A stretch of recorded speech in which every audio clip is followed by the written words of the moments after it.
thank you for joining me again for another book talk at the Stickney-Forest View Public Library. I'm Sonia.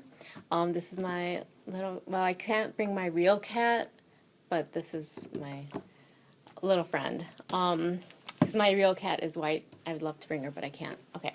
So today I'm going to talk about historical fiction. There's lots of historical fiction out there, as you know, you might know. There's a lot about World War II, so I brought one of those. So I'm going to start with this one, The Nightingale by Kristin Hannah. It takes place in France, occupied France. The Nazis have moved in. There's a farmhouse with a sister, two sisters. The one sister's husband has to go to war, so he went to the war already. They don't know what happened to him. The Germans moved in, and then the younger sister is joining a French resistance. I really like it. It's written, it's nice and linear. It doesn't jump around like another book that I just read, All the Light We Cannot See. That was very popular, if some of you know that one. Similar. But I really like this one. I recommend this one. It's keeps the suspense going. The story builds really good, and I really like the lives of the girls. So that's all I'm gonna say. I don't want to spoil too much. So pick this one up. It's very good. I recommend it. Another one I will do is this one is a book, they call it Under the Radar because it's author that's not very popular. You might not have heard of this book. It's not, on the bestseller list or anything, but I thought I should bring it to our attention here today because I really enjoyed it.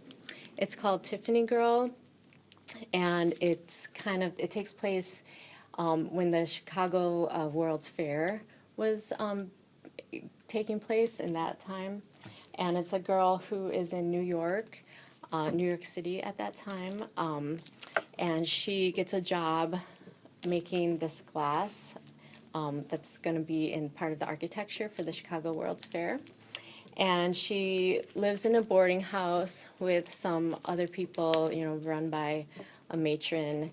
And there's a guy there who at first she doesn't like, but at first they have like a clash, and then of course they have feelings for each other, which is a good romance. I like that kind of romance in my kind of books. So if you like that, you'll like this because the characters grow, they develop.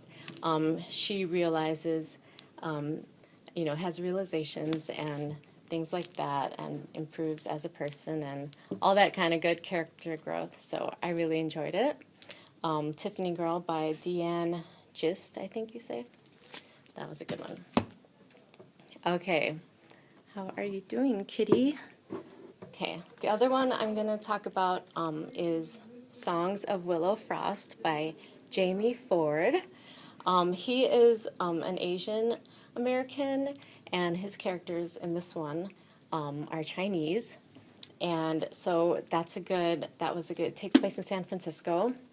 I haven't really read very many historical fiction with Chinese Americans, but this one was really good. There's a boy, he's an orphan. It's kind of sad. He remembers his mom. He remembers her singing. He doesn't know why did she leave him. And then he sees her up on the big screen. She's in a movie, and he's like, that's my mom. So he goes to find her, and then we get the flashback.